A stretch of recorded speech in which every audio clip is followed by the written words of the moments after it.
Hello to all you amazing people of the internet. My name is Neviriah, and today, right now, in this video, I would like to talk about let's say the feeling you get when you're thinking about Fury Warrior in comparison to the Frost Death Knight. Not only do they both wield swords in each hand, but they also have a few things that they share. I don't want to say things in common because they are different, but they have a lot of similarities in regards of fantasy, what you want from the feeling of the class, and how it does actually play in the game. So let's have a look, shall we? Starting with some notes on the Death Knight. There is a lot of things to think about. We're not going a lot in detail here. We just really want to compare, the good stuff, the feelings, the moments where you're like, yeah, this could pretty much be the same as the Fury Warrior, and that is really what it feels like. So let's have a look. It's important to note that for the Frost Death Knight, Frost DK as it is in short, it's literally all about precision and timing.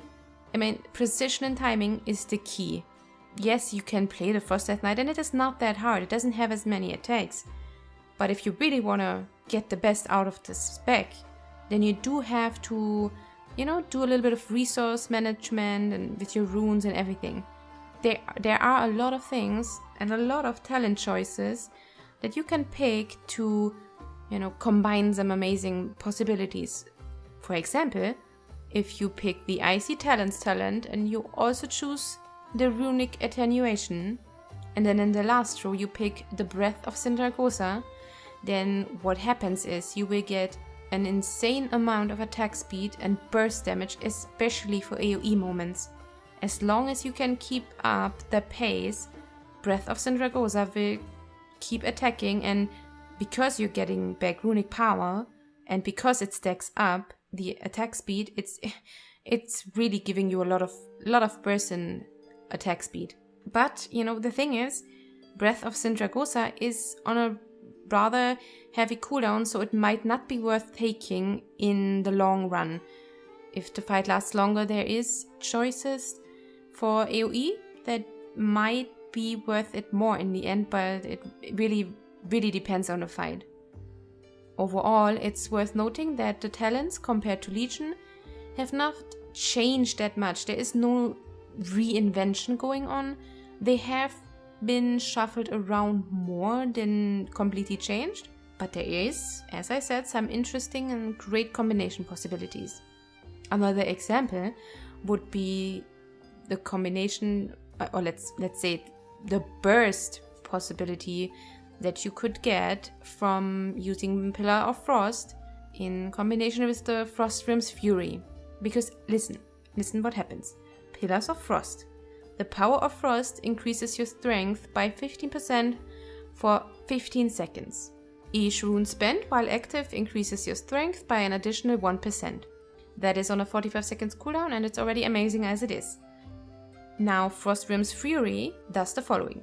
It summons a Frost Rim who breathes on all enemies within 40 yards in front of you, dealing 300% of attack power and frost damage and slowing movement speed by 50%. In this case, I mean, it is useful and it's nice, but we don't care about the movement speed really, right? We care about the damage, and what happens is Pillars of Frost increases your strength, which does scale your attack power as well. So the longer you can collect the Pillars of Frost stacks, once you have enough, and before it runs out, you should use Frost Rim's Fury, because then you're using 300% of that collected attack power, and it does hit very hard. But again, this is also on a very heavy cooldown, so you will have to decide if you think it's worth it. If the fight lasts long, then obviously go for it. We could also use Pillars of Frost, obviously, because it is our damage cooldown, same as it is with Recklessness for the Fury Warrior, and combine Cold Heart, which previously was a trait in Legion. I'm not really sure right now, was it an artifact trait or a legendary? No, it was a legendary. So you could use this talent, and then once you have collected enough stacks, in combination with the Pillar of Frost, you then use Chains of Ice. Okay, so listen, what it does. Cold Heart, every 2 seconds gain a stack of Cold Heart, causing your next chains of ice to deal 10% of attack power and frost damage. It stacks up to 20 times. So, you collect the strength from Pillar of Frost, you collect the stacks from Cold Heart, and you then use Chains of Ice, which shackles the target and reduces its movement speed. That doesn't sound like a lot, but it will do a lot of damage because of the stacks you collected. It is amazing burst possibilities that you could definitely go for with the Death Knight. The Death Knight has... I love the Fury Warrior, okay? But the Death Knight does have a lot more burst right now than the Fury Warrior. And I don't think that will change because we are close to the release. And there is not a lot of things happening anymore in this regard. So yeah, the burst damage is definitely on the Death Knight side. But what you can compare them both with is the AoE and the cleave. We will get to that in a moment. I also want you to note that later on for the Death Knight, once you have collected some gear and the respective Azerite traits, there are some very nice options such as the Icy Citadel. What it does is, when Pillar of Frost expires, your strength is increased by a certain amount. In this case, it says 99 for 6 seconds. This effect lasts 2 seconds longer for each Obliterate and Frost Scythe critical strike during Pillars of Frost. So, if during Pillars of Frost you do have enough critical hits with Obliterate and Frost Scythe, what happens is, after Pillars of Frost expires, you still have collected stacks of strength, aka attack power, and again, can combine this with Cold Heart to use on Chains of Ice and all these possibilities. So as you see, these traits, and this is not the only traits, there's a lot of use for traits, it is really getting powerful and it is feeling very frosty and yeah, bash, you know. Okay, it sounds really stupid, but Death Knight does feel great in regard of burst and, you know, momentary, very strong attacks. On the global cooldown for Death Knight, there is not a lot to mention. There is Death Grip is on the half second cooldown, so 0.5 seconds. It's not worth mentioning, same as it was with the charge for Fury Warrior. And then we have the Empower Rune Weapon and Obliteration, both on the 1.5 seconds global cooldown. It is not a lot of bad long waiting time here, although with the Death Knight you do have downtime, which you do not have with the Fury Warrior.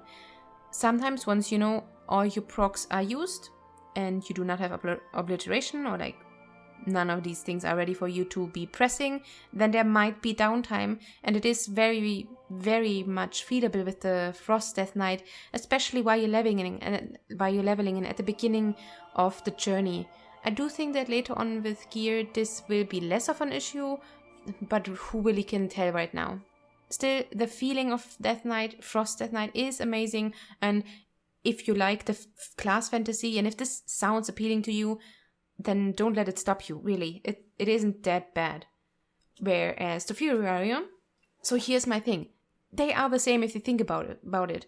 What is the Frost Death Knight? In effect, it was maybe a warrior before, and then you were raised from the dead, and now you're a Frost Knight. Frost Death Knight. So you wielding your sword, and you do the same as a Fury Warrior. You yielding your 2 swords, you're hitting hard, you're hitting fast, and you do have amazing AoE and cleave abilities, and both specs have that.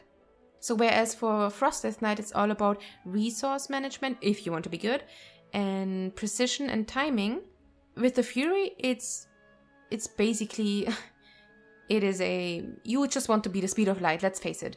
Everything is based around haste, and most talent choices, at least that's what it is for me, are passives. Most of the talents you choose as a Fury Warrior right now are passives.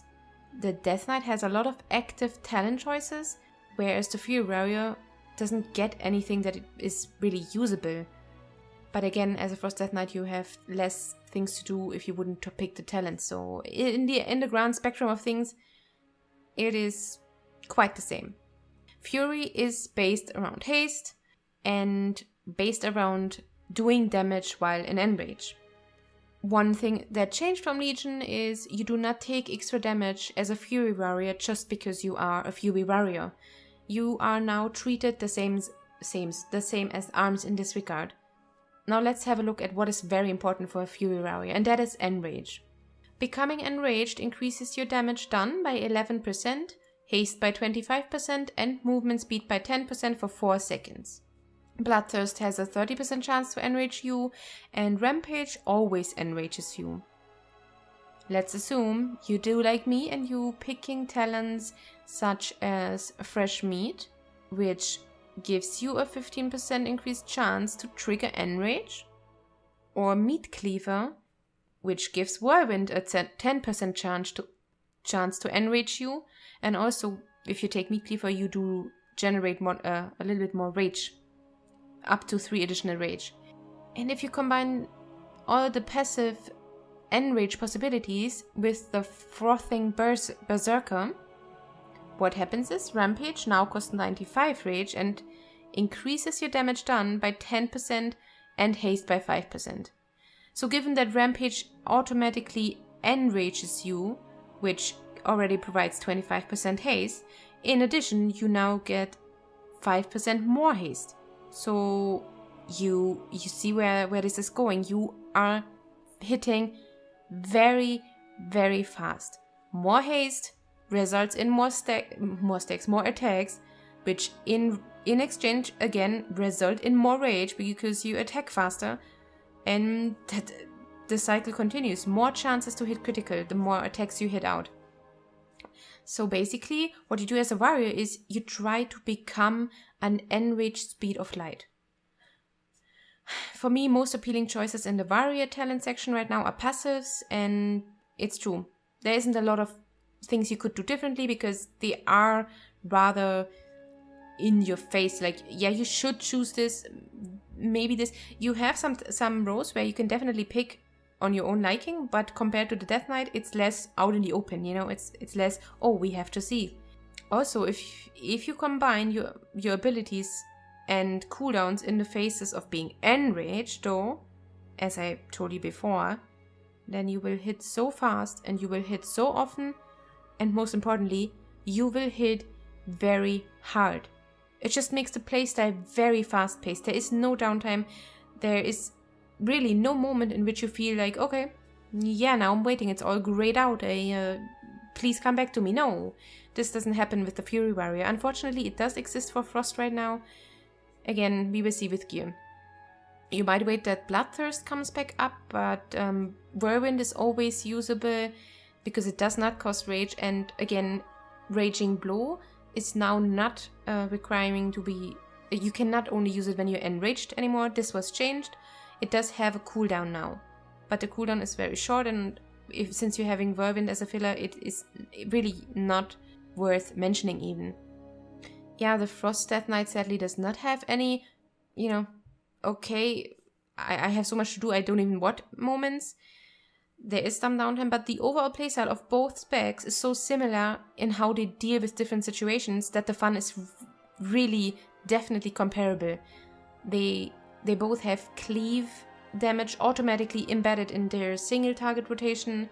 You can go for even more AoE through talent choices, but even if you do not go for active AoE, in the Warrior's case Bladestorm, you do so much damage naturally just on the side as a filler, even for single target, that I have tested it out and I did the same amount of damage to the training dummies in single target rotation as I did when I actively specced into Bladestorm and these kind of talents. So personally, I think it isn't even worth it unless, you know, there's constantly a round of ads.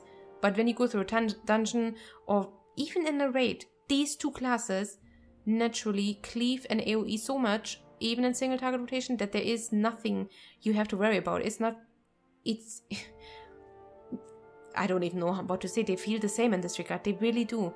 Howling Blast is exactly the same as it is for Fury and the Whirlwind. You use Howling Blast when it procs. good. It is AoE, it is cleave, and it does a lot of damage when it procs. You're using Whirlwind all the time, which in turn makes your next single target abilities usable. For like your next 2 single target abilities, you can use them and they will hit more targets. Howling Blast, on the other hand, will apply Frost Fever, and this does damage over time to more targets. So you see, it is not exactly the same mechanic, but where the Frost Death Knight does damage over time through Frost Fever, the Fury Warrior does damage after Whirlwind through single target rotation. In the end, everything that is not only one enemy will suffer from that, and I think you can compare these situations, definitely. Other points to talk about is the survivability of both classes. They are both very much the same in regard of leveling up process and as well as dungeon runs. They both obviously have the kick. Every class, I mean not every class, but every melee has the kick, you know. Then we also have Asphyxiate for the Death Knight, if you talent into it, but since it is a very useful talent, I think there is no question really. You do also have other nice helping things for you as a Death Knight, such as the famous anti-magic shell and the dark command, and of course everyone loves the Path of Frost. Who doesn't like it? Right now you're going into the Eye of Ashara, you're having a Frost Death Knight with you, and you know very well that yes, you can walk over the water on this little section, and it is amazing. You do also have Raise Ally, which is a battle res, but, and that is very important to note, it now costs runic power. And this is a change that happened with Battle for Azeroth. You do need 30 runic power if you want to battle res an ally with Raise Ally, which is a bit of a bummer, but let's just hope no one will ever die when you're in the group with them, and then you don't even have to use it, so, you know, who really cares? Just, you know, it's just obviously fun. It is a little bit of a sad story, but in the end we will see how it goes once we are actually grouping up.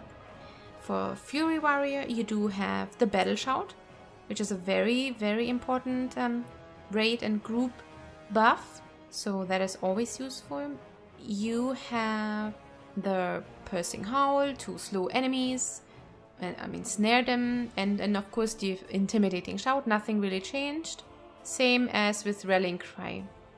So the group help and group abilities, let's call it this way, are not that much changed for Fury Warrior, but all in all, both classes, both specs have useful things to bring to the group. In this case, maybe I would like to say that the Death Knight is more useful in a group because of the Battle Res and the Path of Frost, but you should never underestimate the Battle Shout from the Fury Warrior. And we all know that with all these new raid buffs that some classes have, Warrior is definitely one of the classes you want in your raid. About the mobility, especially in dungeons, as a Death Knight, you do now have Death's Advantage baseline. You do have it baseline. So, great. You have a movement ability that you do not have to talent into, but, yeah, and that is the fun part, you can still use Wrathwalk as a talent. So you do have 2 movement abilities. They are not as fast as a Monk Torpedo, but they are at least 1 more movement ability than before, and that is already something. And do not forget that you also have On a Pale Horse as a passive. So while you're riding on your mount, naturally you're 20% faster as all the others. So yeah, maybe you're running behind them in a dungeon, and maybe it does suck a little because you are very slow most of the time, but then when you're reaching a passage of which you can ride through, you will be fast. I mean, at least faster than the rest. For Fury, there is the charge. Obviously, you can charge into the enemy, and depending on the talent choices, you do have more than 1 charge possibility, which is always nice. You can also Heroic Leap, and if you're using the Bounding Stride talent, then you have a less cooldown on Heroic Leap, and after you land, you're faster for, I think, 70% for 3 seconds, which is not a lot of time, but given that you already jump rather far and then run a few seconds, it's a nice movement ability. One other similarity between those two specs is the way they heal up. That is very important for leveling. Both specs have this I kill something and I heal myself up again through it mechanic possibility. The Death Knight does have a passive which is called the Dark Succor. Succor. I mean, the Dark Succor, that sounds as if it's sucking, but you know. It does the following. When you kill an enemy that yields experience or honor, your next death strike within 20 seconds is free and it heals for an additional 10% of maximum health. It's basically working same as the Victory Rush for Neviriah, because when you're killing an enemy, you get a free proc of using it. What Victory Rush does is it strikes the target, causing 40% attack power of damage, and it heals you for 20% of your maximum health.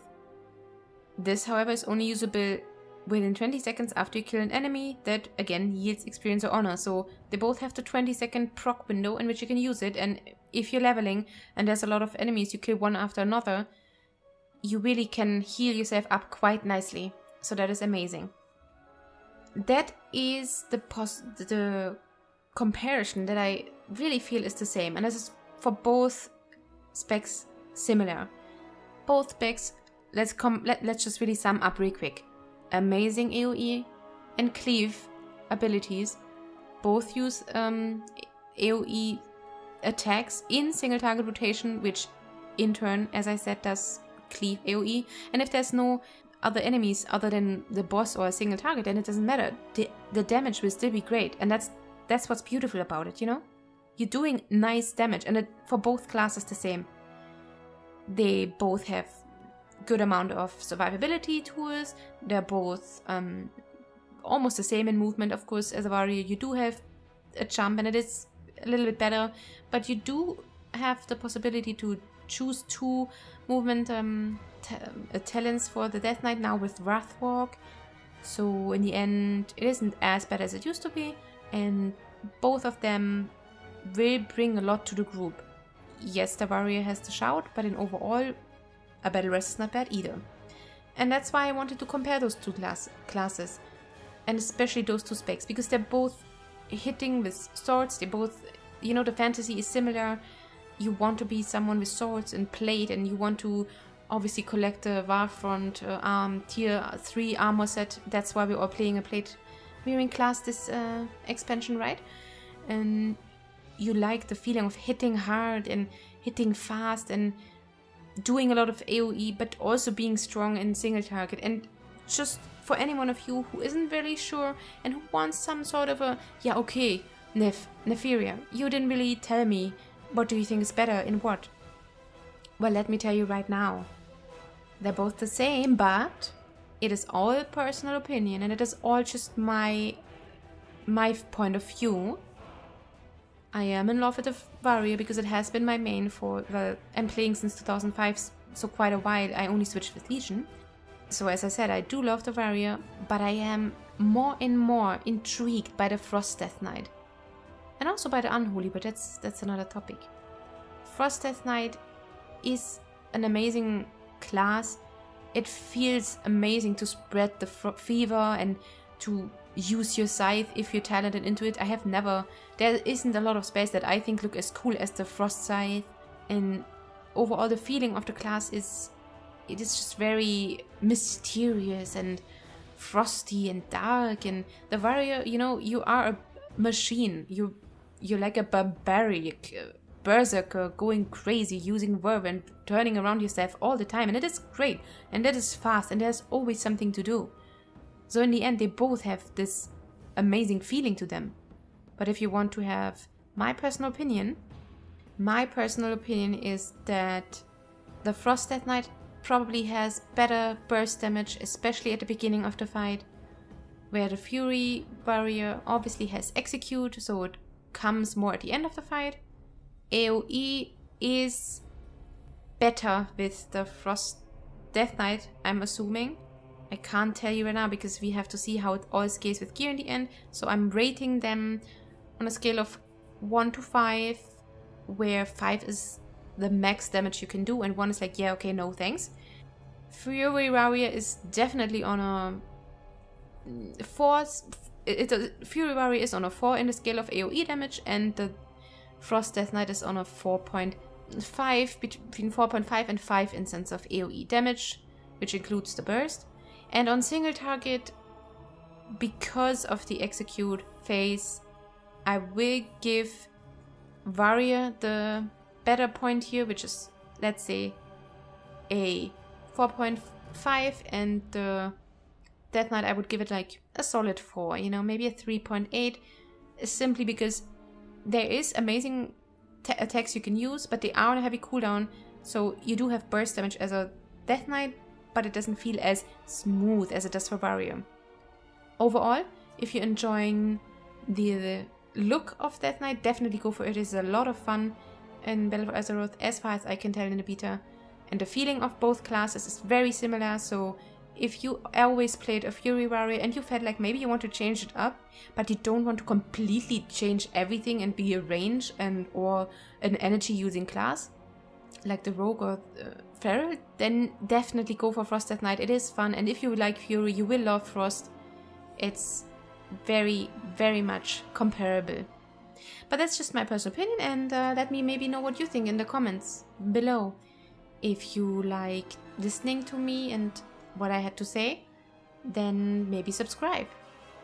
And maybe, just maybe, I will release more videos in the future, so I would definitely like to see you all again. Well, in the comments at least, yeah. Okay, take care, thank you for listening, have a great day, and bye!